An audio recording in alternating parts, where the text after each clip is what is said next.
Qual capítulo de Obadias nós vamos ler? Hã? Só tem um. Obadias 1, verso 1, visão de Obadias. Assim diz o Senhor Deus a respeito de Edom. Achou aí, sim ou não? Visão de Obadias, assim diz o Senhor Deus a respeito de Edom. Ouvimos a mensagem do Senhor. Foi enviado às nações um mensageiro dizendo: levantai-vos, levantemo-nos contra Edom para a guerra. Eis que te farei pequeno entre as nações. Tu serás totalmente desprezado. A soberba do teu coração te enganou. Ó tu que habita nas fendas das rochas, na tua alta morada, que dizes no teu coração: quem me derrubará em terra? Embora te eleves como águia e ponhas o teu ninho entre as estrelas, dali te derrubarei, diz o Senhor. Que o Senhor tenha misericórdia de nós, amém? Aleluia! Que o Senhor nos abençoe nessa hora, possa falar em nossos corações, possamos sair daqui edificados, exortados e consolados, em nome de Jesus. Amém? Aleluia! Glória a Deus! Maravilha! Então vamos entender, né, a respeito do profeta Obadias, que é o profeta menor, né, quietinho ali, Obadias. Então vamos lá. Aqui eu coloquei, para a gente ter uma noção, está em vermelho aqui, não está aparecendo, eu mudei a cor de fundo, mas vamos voltar aqui de novo. Então é o seguinte, irmãos, aqui, quando termino, está vendo aqui, Gênesis é o início de toda a história. Aí, Deus, o homem pecou contra Deus e foi afastado do jardim do Éden. E Deus então prometeu que ia levantar um libertador. Deus prometeu que ia levantar alguém que ia pisar na cabeça da serpente. E Deus ia trazer o Salvador, amém? Aleluia?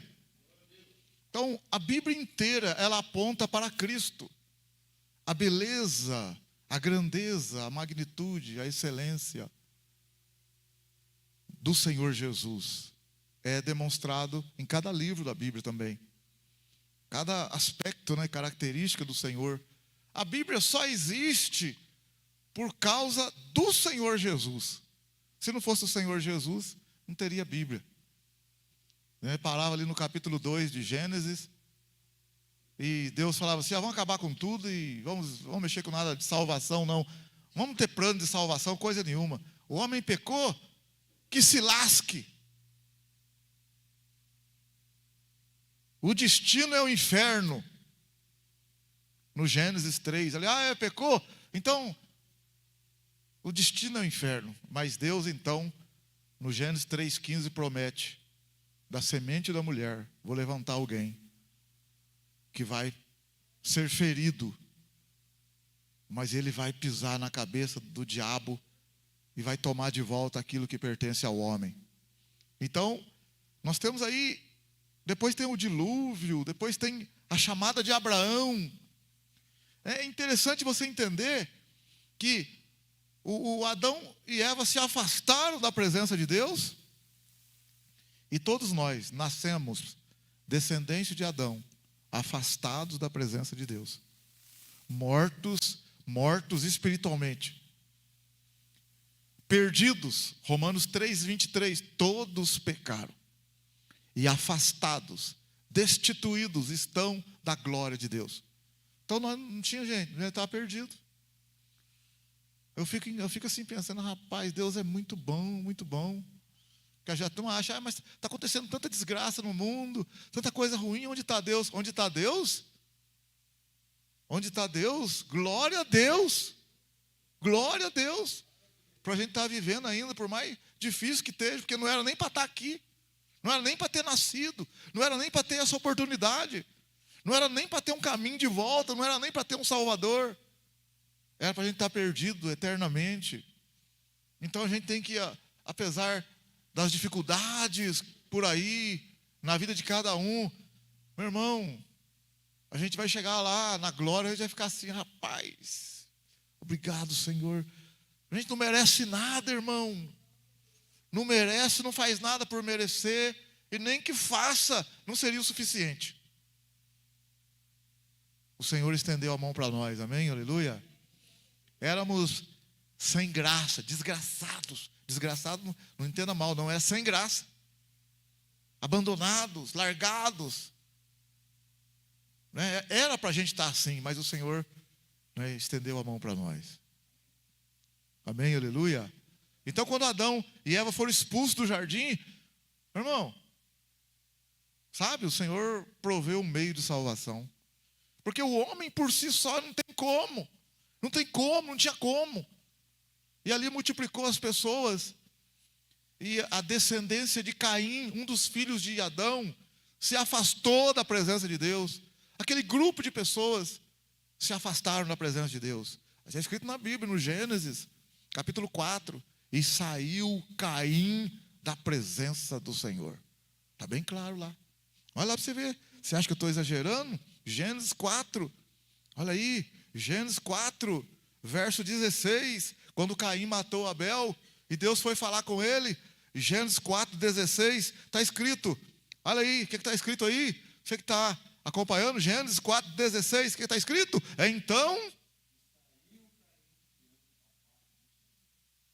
Então saiu Caim da presença do Senhor e habitou na terra de Nod, ao oriente do Éden.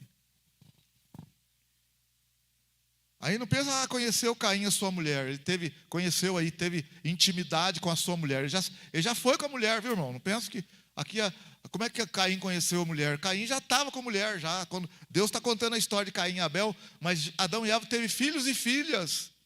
É que pelo fato que foi muito grave, é que está contando a história de Caim e Abel, por Caim ter matado Abel, o primeiro homicídio.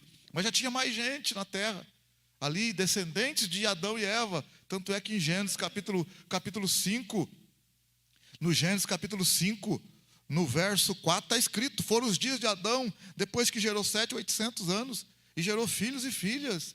Ele gerou filhos e filhas. Ele não gerou filhos e filhas depois que gerou 7, não. Gerou filhos e filhas. É que o caso é grave, né? Se você ver a história de Davi, a história de Davi só conta lá, no caso de Davi, conta a história de Aminon, de Absalão, mas ele teve outros filhos. Davi teve um punhado de filhos. Os filhos de Davi eram ministros, cuidava das cidades de Davi. Saul teve filhos, mas conta muito a história do filho Jonatas, Isbosete, Mefibosete, por causa da importância ali, mas ele teve outros filhos. Samuel teve lá 2 filhos, não conta muito, porque, né, mas só dá um toquezinho. Não dá para a Bíblia contar tudo, se for contar tudo. Né, Josué teve filhos. Eu e minha casa serviremos ao Senhor.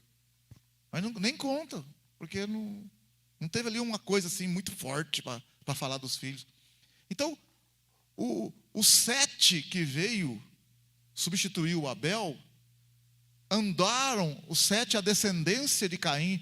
A descendência de Caim saiu fora, mas a de Sete andou na presença de Deus.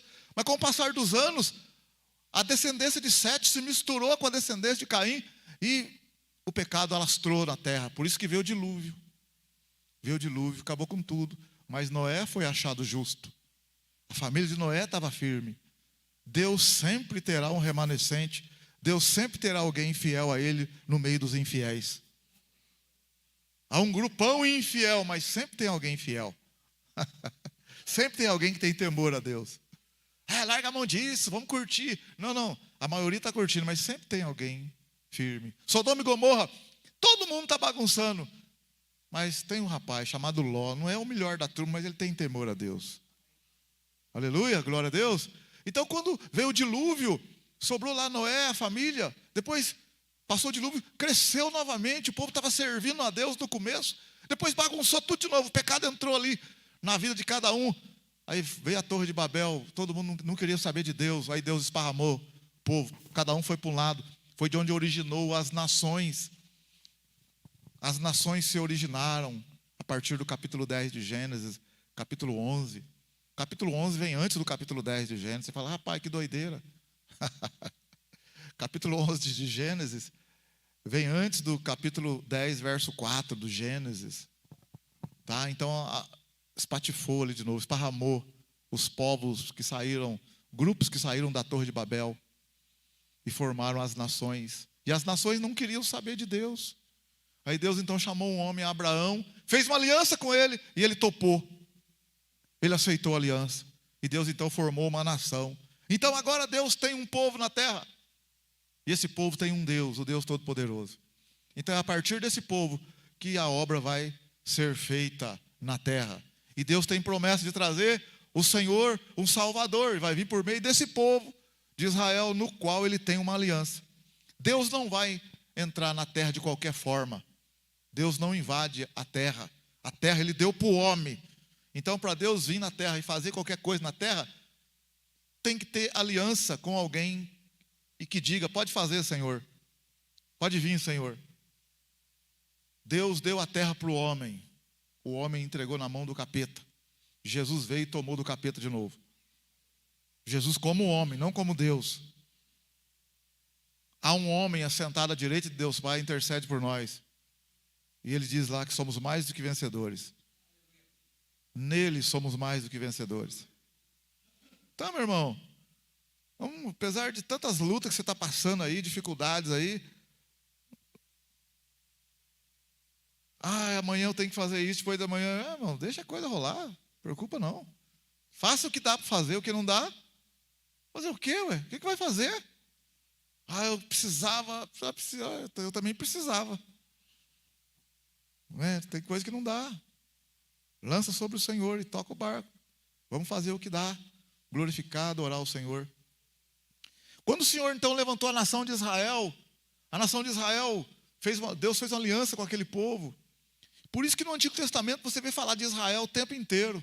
Por quê? Porque Deus é o Deus de Israel. Israel é o povo de Deus. Por isso que a Bíblia Sagrada fala muito de Israel no Antigo Testamento. Fala pouco de outras nações. E Deus ali puxando a orelha de Israel, para Israel andar nos caminhos do Senhor. Por quê? Porque Deus tem uma aliança com eles têm uma aliança com Deus. As outras nações não têm aliança com Deus. A não ser um ou outro ali que vem fazer parte de Israel, que circuncida e acaba ficando no meio do povo de Israel. Mas a aliança que Deus tem é com Israel. Aí Israel, depois, é governado por Josué, primeiro por Moisés, depois por Josué, depois pelos juízes, depois entra a monarquia, né? Entra lá o rei Saul, que reina sobre Israel. O rei Davi reina sobre Israel. O rei Salomão reina sobre todo Israel. Mas depois de Salomão o reino dividiu. O reino dividiu. Por isso que nós temos aqui, né, nessa imagem aqui, segundo Reis. No livro de primeiro e segundo Reis vai contar a história dos reis do norte e dos reis do sul. E esse vácuo que tem aqui, é quando o reino do norte foi levado para a Síria e o reino do sul foi levado para a Babilônia. Nós temos 70 anos de exílio na Babilônia. E depois vai entrar a história de Êxodo, Neemias, Ester e de alguns outros profetas. Onde está o livro de Obadias nisso tudo? Olha aqui, Obadias, tem 3 pontos de interrogação, porque não se sabe exatamente onde está o livro de Obadias. Será que ele está durante o cerco de Jerusalém e pós o cerco de Jerusalém? Pós destruição de Jerusalém? Tudo indica que sim, que ele é depois da destruição de Jerusalém. Que ele é, ao mesmo tempo, antes da destruição de Edom. Vocês vão entender por que eu estou falando isso. Nós temos também o outro quadro aqui, esse outro quadro aqui mostra também, o reino do norte, que está, olha lá, o reino do norte, ali naquela faixa.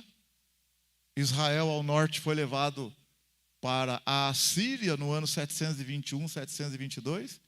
O reino do sul demorou um pouquinho mais, também foi levado para a Babilônia em 3 momentos, né? No ano 606, 597, 586. Essa história tudo antes de Cristo. Obadias, olha Obadias aqui, ó, 3 pontos de interrogação. Então, o que é a história de Obadias? Espera aí, vamos acompanhar lá para nós. O que é a história de Obadias? Ó, Obadias. O que significa Obadias? Servo de Javé ou adorador de Javé. Apesar de haver um livro no Antigo Testamento com seu nome, a Bíblia não nos fornece nenhuma informação acerca de sua vida. O que sabemos é que ele foi um profeta, muito provavelmente de Judá, no sul, segundo o que seu livro parece indicar, né? Então, tudo indica que ele estava no sul. O nosso querido e amado Obadias, no reino do sul. E, vamos continuar. Sobre o período em que o profeta Obadias viveu, 2 sugestões são defendidas entre os estudiosos. Alguns entendem que Obadias tenha vivido antes do exílio, enquanto outros defendem que ele tenha vivido por volta do século V, depois do exílio. O livro de Obadias é o único livro de um capítulo só no Antigo Testamento. Obadias é o livro mais curto do Velho Testamento. Obadias provavelmente viveu, conforme eu falei, no Reino do Sul. Nenhum rei é mencionado no livro de Obadias.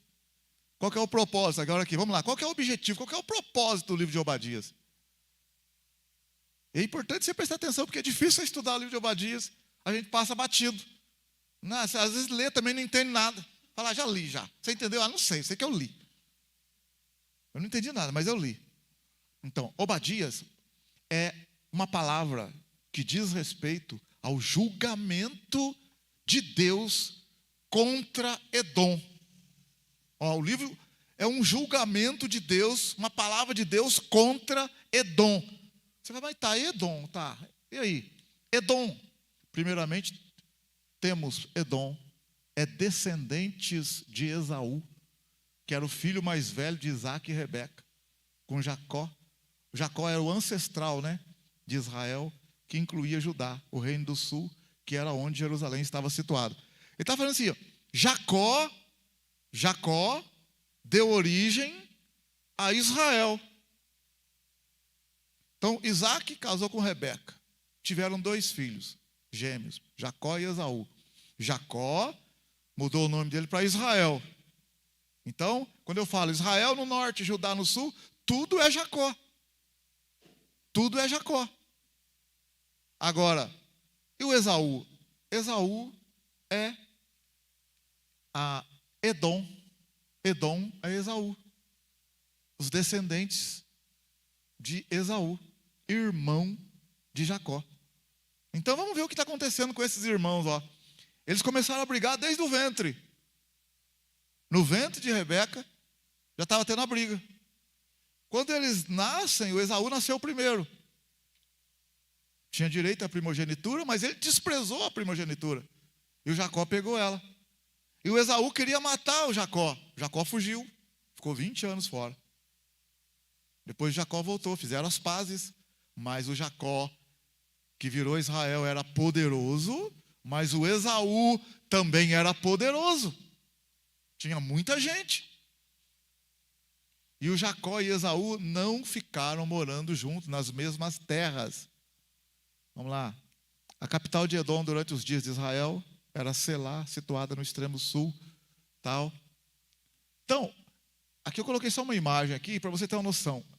Edom vivia no Monte Seir, um monte, uma cordilheira enorme, e Edom ficava nas montanhas de pedra, nos altos lugares. Você vai entender por que eu estou falando isso. Era difícil de chegar em Edom. Os edomitas eram, tipo assim, um pouco orgulhosos. Sabe? Mora num lugar onde é difícil as pessoas chegarem. Quer dizer, o inimigo também não chega fácil. É mais fácil de atacar os inimigos do que ser atacado. Os edomitas viviam. Hoje, aqui é um pedaço da cidade, ruínas da cidade de Edom, né? Que é hoje na Jordânia, a cidade de Petra. Petra, na Jordânia, é uma das 7 maravilhas do mundo moderno. Quais são as 7 maravilhas do mundo moderno? Quem lembra aí? Vamos lá? 7 maravilhas do mundo moderno. 7 maravilhas do mundo moderno. Vamos lá, Cristo Redentor. Não, Torre Eixo não. Cristo Redentor é uma. A cidade de Petra, na Jordânia, 2. As muralhas da China, 3. Taj Mahal, 4. Não, Torre Eixo não. Não. Coliseu, 5. Hã? Não, esse aí é do mundo antigo. Mausoléu de Halicarnasso é do mundo antigo. A cidade de Machu Picchu, no Peru, e Chichén Itzá, no México. As 7 maravilhas do mundo moderno. Chichén Itzá, no México, Machu Picchu, no Peru, Coliseu, Cristo Redentor, cidade de Petra, as muralhas na China e, exatamente, Taj Mahal, na Índia. Então, as 7 maravilhas do mundo moderno. 7 maravilhas do mundo antigo. Vamos lá, mundo antigo, vamos ver como é que está a cabeça. 7 maravilhas do mundo antigo, para apertar, hein? Vamos lá, primeiro, pirâmide de Gizé. Essa é a única que está em pé das 7 maravilhas do mundo. A pirâmide de Gizé é a única que está em pé até hoje. Tem também, ó, a pirâmide de Gizé, o templo da deusa Ártemis, lá de Éfeso. Éfeso, Atos, capítulo 19, o templo da deusa Ártemis. Então, tem o Colosso de Rhodes, tem a estátua de Zeus, tem o farol de Alexandria. Falta 2. O jardim suspenso da Babilônia, falta 1. Falta 1, cadê? Aí, mausoléu de Halicarnasso, que é o mausoléu de um príncipe lá, que a mulher fez, a esposa dele fez um mausoléu enorme. As 7 maravilhas do mundo antigo. Mas vamos então, vamos lá. A história de Edom, Gênesis 36, vamos lá. Para a gente saber quem que é esse Edom aí. Entender por que Deus falou contra Edom, Gênesis 36. Vamos ver quem é Edom. Gênesis 36. Gênesis 36. Verso 1. Acompanha, vou ganhar um tempinho. Verso 1. São estas as gerações de Esaú, que é Edom. Aí, ó. As gerações de Esaú, que é Edom. Aí, verso 6 agora. Olha o verso 6. Tomou Esaú suas mulheres, seus filhos, suas filhas, e todas as pessoas de sua casa, seu gado, todos os seus animais, e todos os seus bens que havia adquirido na terra de Canaã, na terra de Canaã, e foi-se para outra terra, apartando-se de seu irmão Jacó. Está vendo? Esaú e Jacó, irmãos. Os bens deles eram muitos para habitarem juntos. A terra de suas peregrinações não os podia sustentar por causa do seu gado. Portanto, Esaú, que é Edom, habitou no monte de Seir. São estas as gerações de Esaú, pai. Outra coisa para você entender, Esaú é pai dos idumeus no monte Seir. Então é interessante você falar, quando a gente fala assim, a Idumeia, os idumeus, os edomitas, tudo é a mesma coisa, descendentes de Esaú. Esaú, irmão de Jacó. Está vendo? Os 2 irmãos não teve como morar junto, Esaú foi embora. Tá, vamos continuar ali para você entender agora.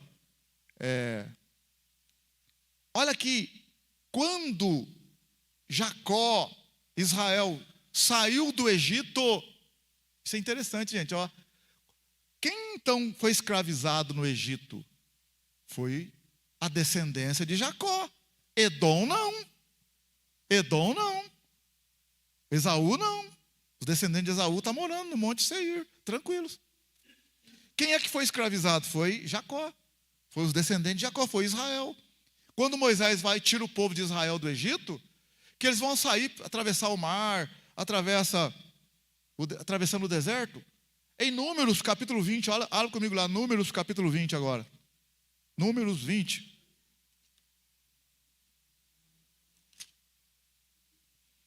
Números 20. Quando Moisés está guiando o povo pelo deserto. Números capítulo 20. Olha o verso 1. Toda a comunidade dos filhos de Israel chegou ao deserto de Zim no primeiro mês, e o povo ficou em Cádiz Barneia. Ali morreu Miriam e ali foi sepultada. Só para vocês saberem que eu estou dentro desse contexto. Olha o verso 14. Verso 14. Moisés enviou de Cádiz mensageiros ao rei de Edom. Ao rei de Edom, dizendo: assim diz teu irmão Israel.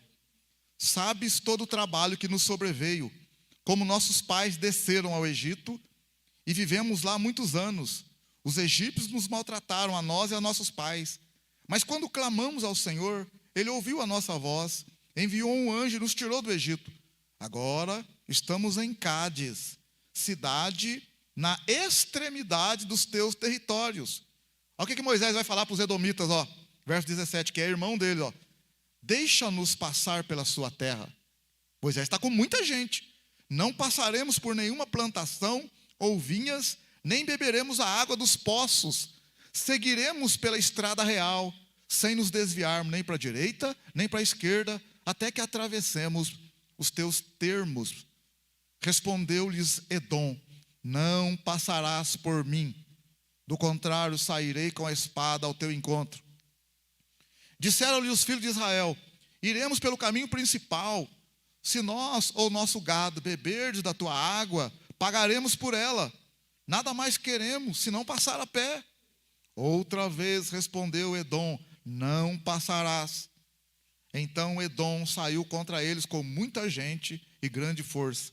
Assim Edom negou passagem a Israel pelo seu território, pelo que Israel se desviou dele. Está vendo a questão dos descendentes de Esaú estão brigados com os descendentes de Jacó. Apesar dos dois irmãos terem feito as pazes lá, alguma coisa ficou ali pegando. Olha que coisa terrível, irmão, quando o negócio não é 100% ali, e você não... porque é isso que é uma coisa, irmão, olha que eu vou falar para você. Vamos supor que eu tenho um problema com o Severino. Vamos supor, eu tive um problema com o Severino lá atrás. Aí eu fiquei brigado com o Severino. Olha para você ver. Então a família do Severino, eles acabam sabendo que está tendo um problema. E a minha família também. Porque o tempo vai passando, aniversário, é parente, não vem, não vai para lá e não vem para cá. Os filhos ficam sabendo, os netos ficam sabendo. E eu quando eu falo, eu inflamo ele. Não, porque o Severino, porque ele não sei o quê, papá. Então, os meus filhos, meus netos, ficam com um negócio lá. E lá também. Aí chega no momento que eu e o Severino fazemos as pazes. Mas os meus filhos estão morando em outros lugares. Os meus netos estão já com outras famílias. Lá também. Eu morri em paz, ele morreu em paz. Mas os descendentes estão brigados. Então, olha o que está escrito na Bíblia em Hebreus. Não deixe nenhuma raiz de amargura brotar, e por ela contamine a todos. Tem que cortar, tem que cortar o mal pela raiz. Senão você pensa que está resolvido. Não está, não. Está resolvido num certo sentido, mas a turma está tudo nervoso ali, porque você já fez a cabeça dos filhos, os filhos fez dos netos. Aí você está de boa agora, morreu lá, pediu perdão, o outro também, mas aí, olha os descendentes de Edom. Aqui não deixa passar. Olha bem o que Israel pediu. Israel pediu para ele: não, a gente vai passar, ninguém vai beber água. Se o nosso gado beber água, a gente paga. Edom falou: por aqui vocês não passam. Vocês não vão passar, vão passar para o outro lado. Está vendo, irmão? Briguinha lá atrás. Mas glória a Deus, estou falando para os irmãos aqui, mas aqui não tem ninguém brigado, não. Glória a Deus. Que é benção. Amém ou não?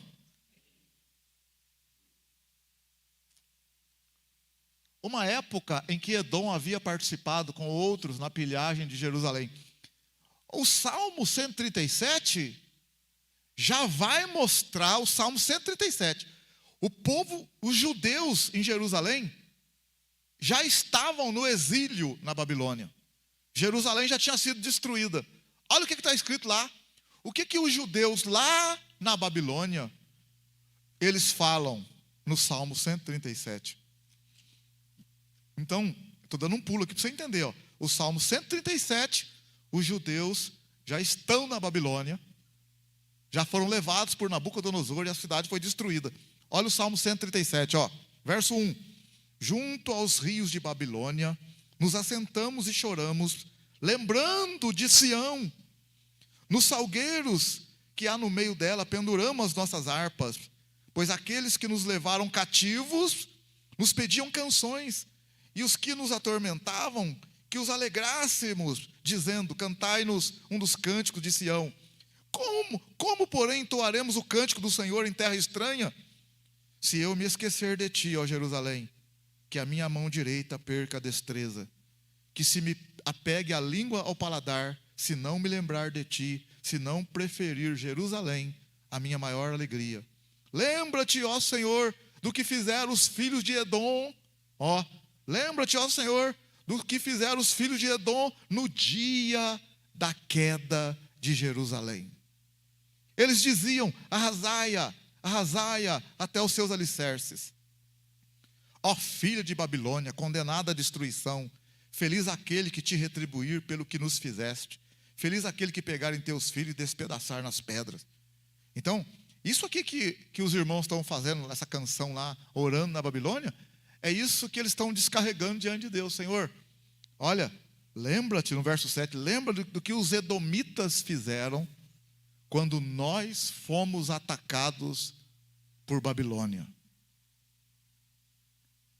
Então, irmão, esse é o segredo, a gente tem que falar. Você está lendo aqui, você deve estar assustado. Nossa, como é que eles falaram isso? Não, estão falando para Deus, Senhor, olha, esse povo é ruim. Então na oração você tem que descarregar tudo com Deus, não é descarregar com o irmão. E Deus vai fazer você depois perdoar. Mas você está com raiva, como é que você chega diante de Deus? Você vai falar para Deus, Deus, eu estou aqui orando, mas não estou com raiva não. Não tem jeito, para Deus você tem que falar. Você não pode falar para a pessoa que você está com raiva dela ali, você se bate nela. E ela briga com você também. Mas para Deus você pode falar, Senhor, eu estou com raiva daquele irmão, porque aquele irmão fez isso para mim, ele merece, vou ter que pegar nele, esgoelar ele, Senhor. Eu queria que acabasse com a vida daquele homem, Senhor. Mas quando você está orando assim, quando você termina a oração, você fala, Senhor, perdoa ele também. Isso é o terminando a oração. Mas no meio da oração, você precisa descarregar a sua ira, a sua raiva. Você vai falar com ele, lançar sobre ele toda a vossa ansiedade, pois ele tem cuidado de vós. Isso é o que o povo de Israel fazia. O povo de Israel não ficava, sabe? O irmão vai orar lá, o irmão está morrendo de raiva, morrendo de coisa. Amado Deus, eterno Pai, glorioso. Nós aqui amamos uns aos outros. Não ama nada, irmão, mentira. Conversa, está amando nada. Vai fazendo oração de crocodilo aí, mentira. Nossa, eu queria orar como irmão. Eu não sei orar, eu quero aprender a orar. Não aprende não, que você faz tudo errado. A oração tem que ser do coração. Imagina se a gente fosse verdadeiro nas orações. Irmão, vem orar aqui. Senhor, o pastor pediu para eu orar aqui, eu estou com a raiva dele, esse neguinho desgramado. Se a gente fosse sincero, hein? Pai, perdoa, hein? Então tem que tomar cuidado até para chamar o irmão para orar. O pastor é para orar de verdade mesmo? Não, irmão, eu senti que você está. Senta lá, eu vou chamar outro. Senta lá, que eu vou chamar outro, que não tem um problema aqui nessa oração. Mas diante de Deus, a gente tem que ser sincero, gente. Como é que eu dobro o joelho lá? Senhor, estou orando. Por aquele, o rapaz passou a perna no C. Tapeou o C, Senhor, abençoa ele. Aí você fica olhando assim, quem está escutando? Porque você não pode falar, a vontade sua. Então eu te convido a ir para o monte. Vai para o monte, que lá você pode falar, embaixo de uma árvore lá, ninguém vai escutar. Você fala tudo, Senhor, eu estou com a raiva daquela pessoa, mas o Senhor é Deus maravilhoso, o Senhor manda amar, mas eu não estou conseguindo não. Mas o Senhor mandou, eu estou aqui conversando com o Senhor, que a hora que terminar essa oração, eu quero sair em paz daqui. Então, assim que o povo fazia também aqui. No Salmo 137, no verso 7, eles falam: lembra-te, ó Senhor, do que fizeram os filhos de Edom no dia da queda de Jerusalém. Eles diziam: arrasaia, arrasaia até os seus alicerces. Então, o que está acontecendo, irmão? Vamos lá, aqui para você entender aqui, ó. Esboço do livro. A falsa segurança orgulhosa. Vamos lá, Obadias? Vamos lá, então agora você está começando a entender. Amém ou não? Está começando a pegar, sim ou não? O que é o livro de Obadias? Olha lá agora, ó. Obadias está fazendo um anúncio do juízo de Deus contra os edomitas, que estavam com ódio dos israelitas e estavam fazendo mal para eles, né? Então, Obadias, ó, versículo 2, falsa segurança. Olha, Obadias, verso 2, ó. Eis que te farei pequeno, Deus está falando para eles, entre as nações, tu serás totalmente desprezado. Olha o verso 3, a soberba do teu coração te enganou, ó tu que habita nas fendas das rochas, na tua alta morada, que dizes no teu coração: quem me derrubará em terra? Lembra que eu mostrei para vocês que eles moram nas montanhas? Então eles eram orgulhosos. Quem é que vai me derrubar? Quem é que vai poder comigo? Eu não estou morando aqui. E era difícil mesmo. Então eles batiam no peito. E Deus está mandando um recado para eles. Você aí, que está aí soberbo no teu coração. Vocês edomitas, que estão aí nas rochas, estão dizendo aí: não, vamos ficar tranquilos. Quem que vai derrubar nós aqui? Aqui ninguém derruba nós não. Então Deus mandou um recado para eles, ó. Que eles estão achando que estão seguros, mas então não. Obadias 5, verso: se viessem a ti ladrões ou assaltantes de noite, como estás destruído, não furtariam somente o que lhe bastasse? Se a ti viessem os que colhem uvas, não deixariam alguns cachos? Como foram rebuscados os bens de Esaú? Como foram esquadrinhados seus tesouros escondidos? Todos os teus aliados te levaram para fora dos teus limites. Os que desfrutam da tua paz te enganaram e prevaleceram contra ti. Os que comem o teu pão debaixo de ti porão uma armadilha. Não há em Edom entendimento. Então vai haver um despovoamento. Um despovoamento. Os poderosos destruídos. Olha o verso 8. Naquele dia, diz o Senhor, não farei perecer os sábios de Edom e o entendimento da montanha de Esaú? Os teus valentes, ó Temã, que é Edom, estarão atemorizados, para que da montanha de Esaú seja cada um exterminado pela matança. Sabe por quê? Sabe por quê? Olha o verso 10. Olha o verso 10. Você ficou do lado errado. Olha o verso 10. Por que vai acontecer uma coisa ruim com Edom? Deus está falando. Verso 10. Por causa da violência feita a quem? A teu irmão Jacó. Ó, o que Deus está falando aqui? Ó, Edom, você vai ser castigado porque pelo mal que você fez a teu irmão Jacó. A confusão te cobrirá e serás exterminado para sempre. No dia em que estava presente, no dia em que estranhos lhe levaram os bens, e os estrangeiros lhe entraram pelas portas, e lançaram sorte sobre Jerusalém, tu mesmo eras como um deles. Olha o que ele está falando, que os edomitas se aproveitaram, que outras nações, no caso Babilônia, invadiu Jerusalém, e eles aproveitaram também da desgraça, e entraram também para prejudicar o povo de Israel.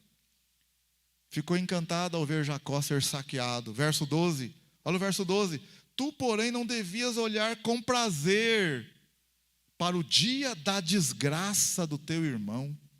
No dia do teu desterro, não devias alegrar-te sobre os filhos de Judá, no dia da sua ruína, nem falar arrogantemente no dia da angústia.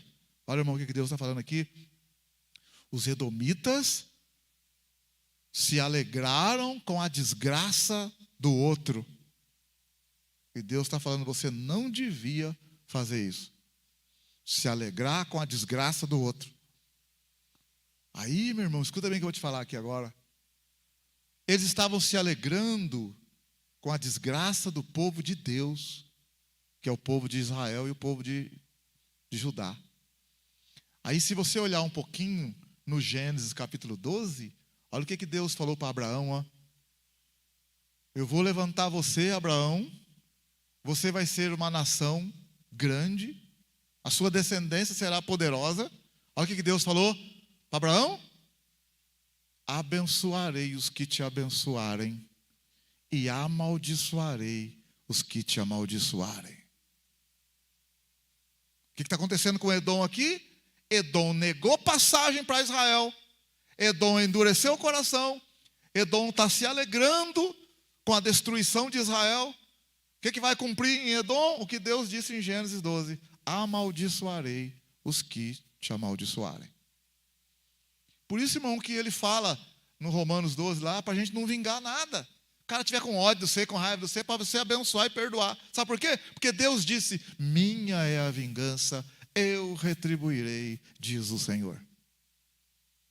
Porque Ele já disse, se nós somos abençoados por Ele, mas da nossa boca não é para sair maldição, é para sair bênção. Nós temos apenas que obedecer.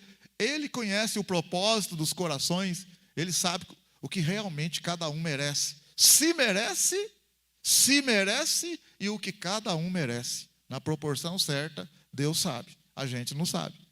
O juízo nosso é enganoso. Obadias 13.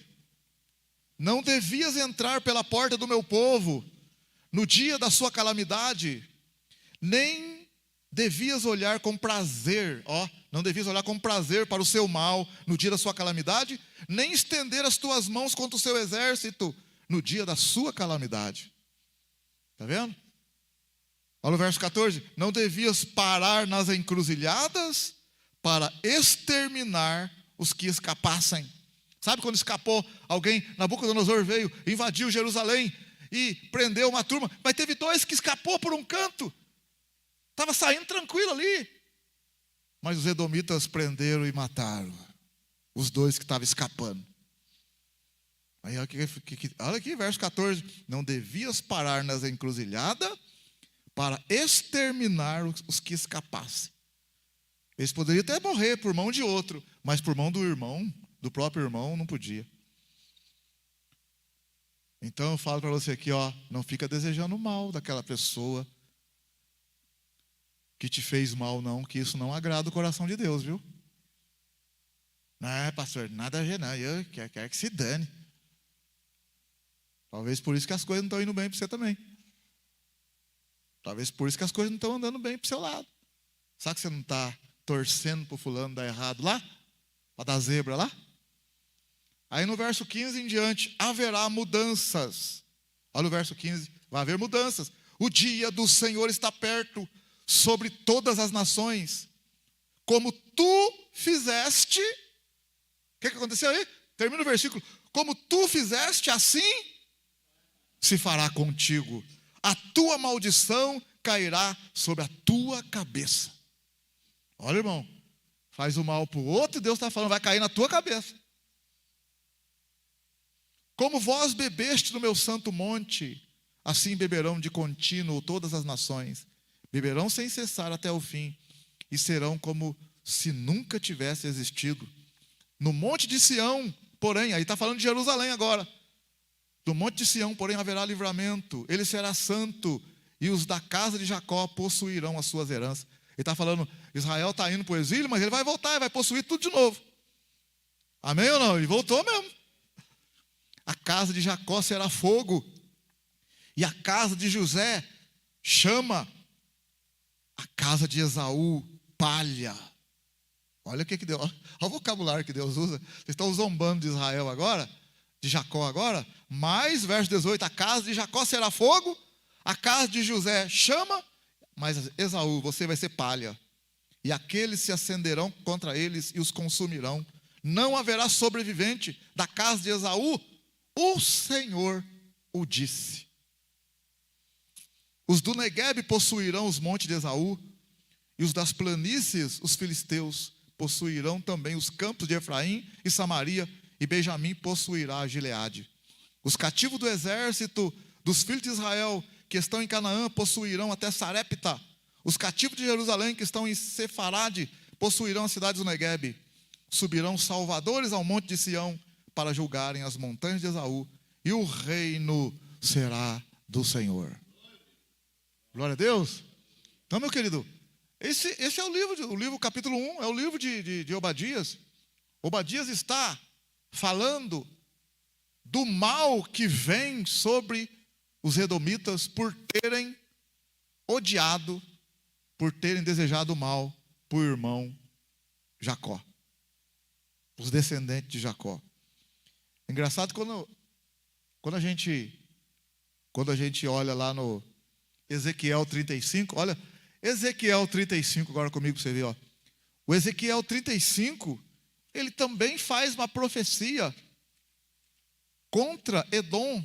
Olha o Ezequiel 35.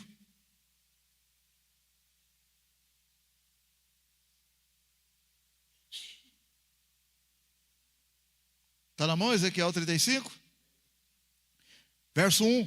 Veio a minha palavra do Senhor: filho do homem, dirige o teu rosto contra o monte de Seir, quer dizer, contra o monte onde moram os edomitas, e profetiza contra ele.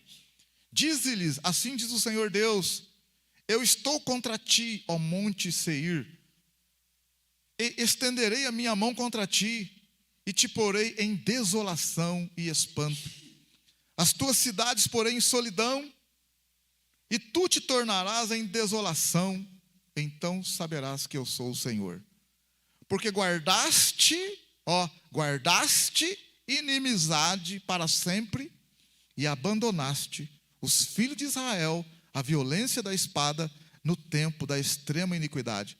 Por isso, tão certo como eu vivo, diz o Senhor Deus, eu te preparei para sangue, e o sangue te perseguirá. Visto que não aborreceste o sangue te perseguirá. Farei de um monte Seir uma extrema desolação, e exterminarei dele o que por ele passa, e o que por ele volta. Encherei os seus montes dos seus mortos, nos seus outeiros, nos seus vales, e em todas as tuas correntes cairão os mortos à espada. Em desolações perpétuas te porei, e as tuas cidades nunca mais serão habitadas. Então sabereis que eu sou o Senhor. Visto que dizes, os dois povos e as duas terras serão meus, e os possuiremos, ainda que o Senhor se achava ali.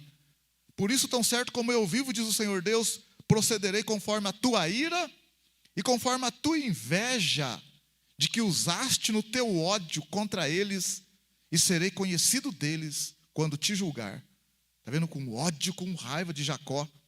Então saberás que eu, o Senhor, ouvi todas as tuas blasfêmias que proferiste contra os montes de Israel, dizendo, já estão desolados, a nós nos são entregues por pasto. Vós vos engrandecestes contra mim com a vossa boca, e multiplicaste as vossas palavras contra mim, e eu o quê? E eu ouvi. Olha, irmão, Edom falou mal do povo de Deus, e Deus está dizendo, eu escutei. Olha o perigo de falar mal. Assim diz o Senhor Deus, enquanto se alegra toda a terra, porei a ti em desolação. Verso 15, como te alegraste com a herança da nação de Israel, porque foi desolada. Ó, Edom ficou alegre com o que aconteceu com Israel, com a desgraça. Deus falou, porque foi desolado, assim farei contigo. Desolado serás, ó monte Seir, e todo o Edom, sim, todo ele, então saberão que eu sou o Senhor. Olha, Deus não aprovou, não gostou, nem uma vírgula do que o povo fez se alegrando contra o povo de Israel. Então, meu irmão, se está acontecendo ali uma coisa ruim lá, mesmo que venha da parte de Deus, não tem nada que alegrar. Eu tenho que ficar na minha, porque como é que eu vou alegrar da desgraça dos outros? Então aí, ó, aqui só para a gente terminar aqui, desejar o mal para o outro. Caim e Abel. Labão, Jacó. Labão desejou o mal para Jacó. Os irmãos de José, inveja, desejaram o mal para o irmão. Aí você vê, o Caim desejou mal para Abel. Caim se deu mal. Labão desejou mal para Jacó, Labão se deu mal. Os irmãos de José desejaram mal para José, os irmãos de José se deram mal. Saul ficou com inveja de Davi e se deu mal. Absalão e Aminon. Absalão guardou ódio no coração. Quando Aminon fez as coisas erradas, o Absalão, a Bíblia fala, guardou ódio por 2 anos no coração, não falou nada, quietinho, ó, ia para a igreja os dois, irmão, pai do Senhor, mas no coração, eu vou matar esse desgraçado. 2 anos depois, Absalão matou o Aminon. Verdade, está na Bíblia. Guardou ódio de Aminon durante 2 anos. Aí ele deu uma festa, chamou o Davi, o pai, falou para o pai, vamos para a festa? O pai falou, não vou não, filho. Deixa os filhos, todo mundo ir então, pai. Não, vai ser muito pesado para ti. Então, mas deixa só os príncipes então, Aminon, o pessoal. Aí falou, então vai então. Aí foi uma turminha. Mas já estava no coração de Absalão. E ele, na hora H, lá, chamou os seus homens e falou assim, a hora que o Aminon estiver tomando umas e outras, ele vai lá, pode matar ele. Então Absalão mandou matar o próprio irmão. Mas Absalão morreu feio também depois, né? Foi terrível a morte de Absalão depois. A hipocrisia de Absalão com Davi, né? A hipocrisia. Quando o Absalão matou o Aminon, ele fugiu, ficou anos fora. Depois ele voltou, né? Ficou 3 anos, depois ficou mais 2, depois voltou. Aí fez as pazes com o pai dele. Sabe o que Absalão fazia? Pergunta para o seu irmão do lado, o que Absalão fazia? O que Absalão fazia? Quem lembra o que Absalão fazia? Fala.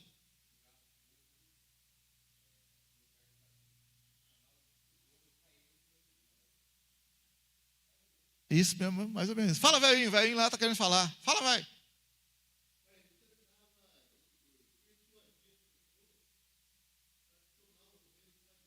Exatamente, isso mesmo. Sabe o que ele fazia? Você quer saber certinho mesmo? Vamos aproveitar que tem 5 minutinhos ali. 2 Samuel 13, 22. 2 Samuel 13, 22, para você ver. Não dá para a gente ler tudo, mas esse aqui vamos ler. 2 Samuel 13. Aliás, não é 13, 22, não. Ah, tá, ali é do ódio, né? 2 Samuel 15. 2 Samuel 15. Olha, 2 Samuel 15. Acha aí, achando? Verso 1.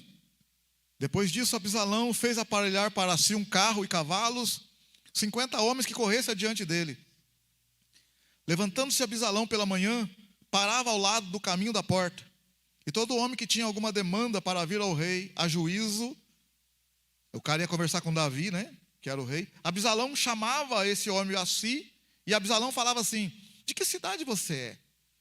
E respondendo ele, de tal tribo de Israel é o teu servo. Absalão dizia, olha, a tua causa é boa, você tem razão, ela é reta, mas não tem quem te ouça da parte do rei. O rei não tem tempo para escutar você, viu? Dizia mais Absalão, quem me dera, se eu fosse juiz na terra, para que você pudesse vir para que todo homem pudesse vir a mim, né? Que tivesse demanda ou questão para que eu pudesse fazer justiça. E também quando alguém se chegava a ele para fazer-lhe reverência, Absalão estendia a mão, o pegava e o beijava.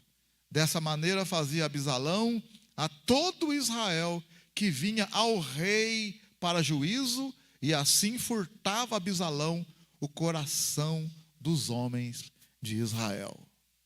A coisa terrível, irmão, que o cara fazia, igual a James está na porta, ele vai chegar na turma e fala, o pastor está aí, mas o pastor não é muito bom não. Se você precisar que eu dou um conselho para você, eu te aconselho, e devagarzinho a Jenny vai tirando o coração da turma, daqui a pouco a Jenny monta um ID para ela.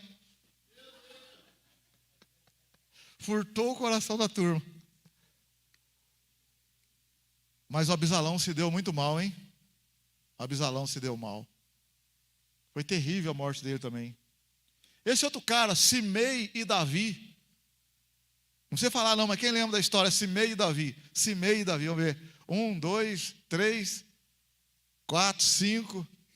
A história de Simei e Davi. Quem lembra? Só 5.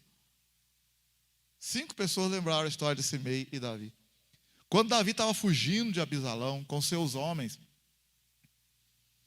com seus valentes, um homem com seus homens estava assim numa montanha e jogava pedra em Davi e amaldiçoava Davi. Agora você está pagando, Davi, o mal que você fez. Bem feito, bem feito. E amaldiçoando Davi.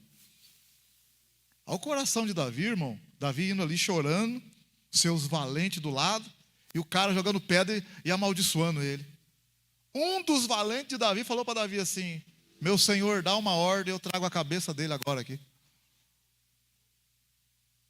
Quem é esse cão morto que amaldiçoou o rei? Olha a palavra do cara, falou para Davi: quem é esse cão morto que amaldiçoou o rei?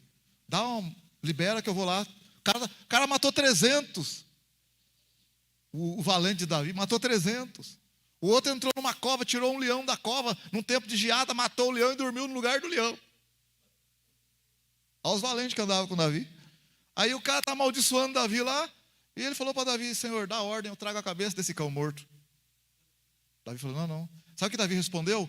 O meu filho, porque ele estava fugindo de Absalão. Ele falou assim: o meu filho que saiu das minhas entranhas está fazendo todo esse mal contra mim.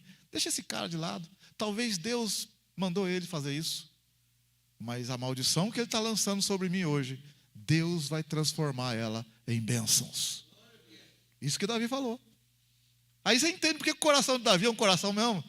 Porque se é nós, irmão, você está ali, o cara está querendo tirar o seu lugar lá. Você teve que deixar a sua casa, deixar tudo lá, deixar o palácio. Está fugindo pelas montanhas, com um punhado de gente junto, chorando. O cara jogando pedra, os valentes do seu lado. Você já ia falar: rapaz, vai lá, corta esse cara em picadinho. Pica esse desgramado aí. A gente faz isso por muito menos. Não está picando literalmente, mas está picando com a língua. Está picando com a língua. Não é verdade? Davi falou: o cara queria matar. Davi falou: não, deixa para lá. Se o meu filho que saiu das minhas entranhas está fazendo o que está fazendo, deixa esse benjamita. Quem sabe Deus permitiu que ele fizesse isso. Mas Deus vai transformar a maldição desse dia em bênção para a minha vida. Aí Davi foi, passou lá uns dias, um tempo lá, teve a guerra, Absalão morreu, e Davi voltou vitorioso. Davi voltou vitorioso para retomar Jerusalém de novo, o palácio. Quem é que é o primeiro a se encontrar com Davi? O próprio cara que amaldiçoou ele está com 1000 homens de joelho dobrado pedindo perdão para Davi. Perdoa a maldade do teu servo. Pedindo perdão. Aí os valentes de Davi falaram: aí, matar esse cara aí. Davi falou assim: não, deixa quieto, ninguém vai morrer não. Bora, pode entrar nas fileiras minhas novamente. O cara traidor, Davi falou: pode, tudo bem, de boa, bora. Ao coração do homem, amém ou não? Davi, durante a lei, vivia a graça. Nós estamos na graça vivendo a lei, muitos de nós aí. Verdade, muitos de nós estão na graça vivendo a lei. Davi estava na lei vivendo a graça. Como é que pode, rapaz? Era olho por olho, dente por dente, podia matar, não tinha problema nenhum. Mas ele tem misericórdia, ele perdoa. Ele, não, pode vir de novo, não, tudo bem, tudo em paz. Nós temos muito que aprender, não tem, irmão? O Espírito Santo tem que ajudar muito nós, né? Ou não? Então, Simei fez isso com Davi e pagou caro por isso, passou uma vergonha. Aí entrei aqui agora, Edom e os israelitas. O que os edomitas fizeram aqui? Obadias mostrou aqui que os edomitas se alegraram com a desgraça de Jerusalém. Vendo Israel sendo levado para a Síria e depois vendo Jerusalém destruída por Nabucodonosor, os edomitas se alegraram. Fala, meu filho. Idumeu, lá na frente, lá, descendente de Idumeus também. Lá na frente. Os sátrapas e Daniel, lembra? A história de Daniel e aqueles caras lá que queriam inventar uma lei para matar o Daniel. Por inveja, inventaram um negócio para Daniel não orar. O que aconteceu? Eles fizeram uma lei, fizeram o rei assinar uma lei, para ninguém fazer nenhum pedido para nenhum Deus, a não ser para o rei. E o rei achou legal. Durante 30 dias. E o que aconteceu? Daniel continuou em oração, orava 3 vezes por dia.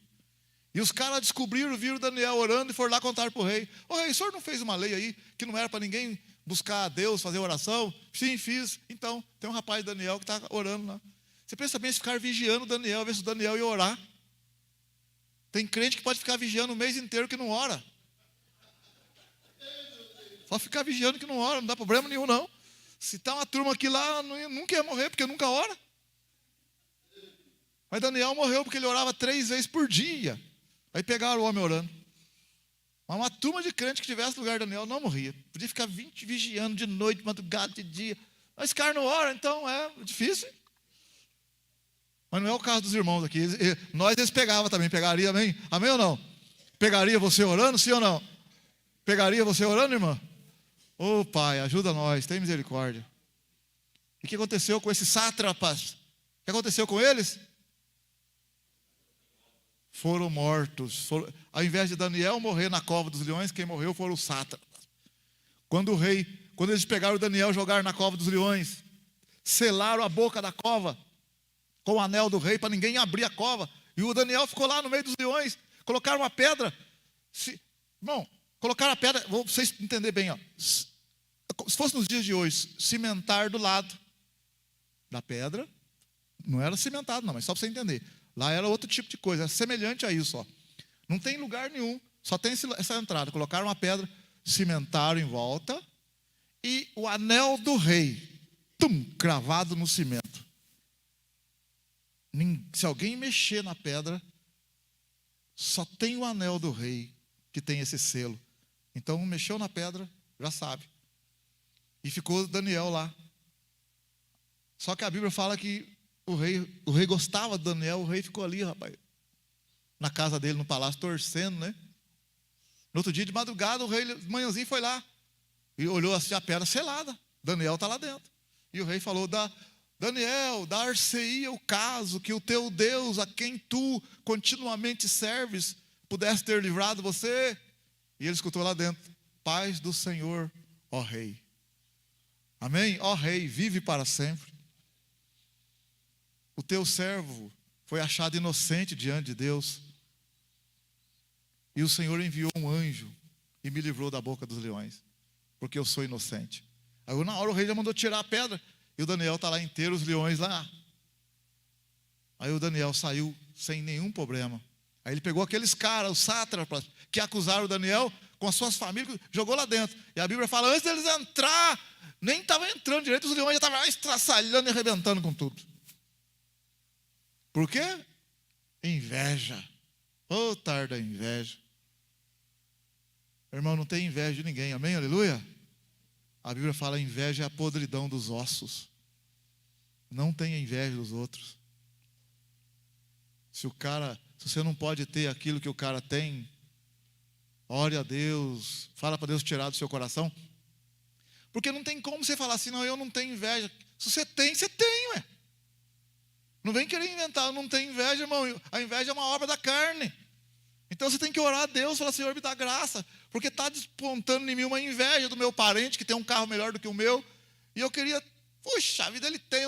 A inveja, sabe o que é a inveja? A inveja é a gente não querer que o outro tenha. Isso é que é inveja. A inveja e os ciúmes andam de mãos dadas. Tem uma diferençazinha ali, mas os dois andam de mãos dadas. Inveja é você não querer que o outro tenha determinada coisa. E ciúmes é você perder, é um sentimento que você está perdendo uma coisa para uma outra pessoa.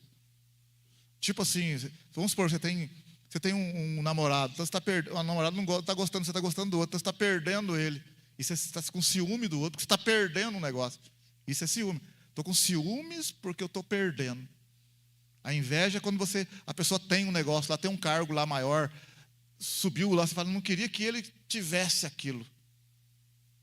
Porque ele despontou lá, está se destacando. Eu não queria que ele tivesse naquela posição. Isso é inveja. Estou com inveja dele porque ele está numa posição que eu não queria que ele tivesse. Isso é inveja. Agora eu estou perdendo algo, era meu, eu estou perdendo, então é ciúme. Mas o ciúme e a inveja andam de mãos dadas. Mas tem essa diferençazinha aí. Para você ter uma noção aí.